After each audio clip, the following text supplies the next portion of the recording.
मुअज़्ज़ज़ नाज़रीन, अस्सलामु अलैकुम वरहमतुल्लाहि वबरकातुहू। ये वीडियो सोशल मीडिया पर बहुत तेज़ी से वायरल हो रही है। इस वीडियो में आप देख सकते हैं एक शख्स अपनी छोटी सी बच्ची की कैसी तरबियत कर रहा है। बाप अपनी बेटी के साथ बैठकर कुरान पाक की एक सूरत की तिलावत कर रहा है और उसकी बेटी उसके आगे आगे पढ़ती जा रही है।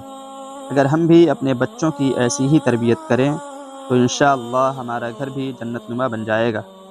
आप भी ये वीडियो ज़रूर देखें और कमेंट में इस बच्ची और इसके वालिद के लिए एक दुआइया जुमला ज़रूर लिखें। أعوذ بالله من الشيطان الرجيم.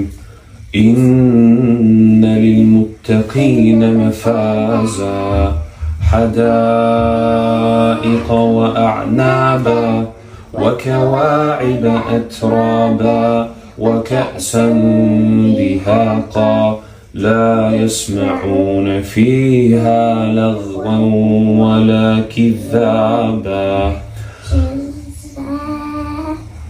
من ربك عطاء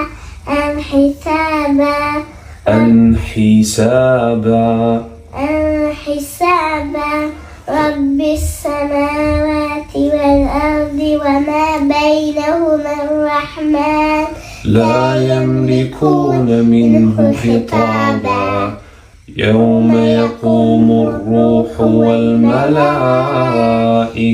صفا لا يتكلمون إلا من أذن له الرحمن وقال صوابا ذلك اليوم الحق فمن شاء اتخذ إلى ربه مآبا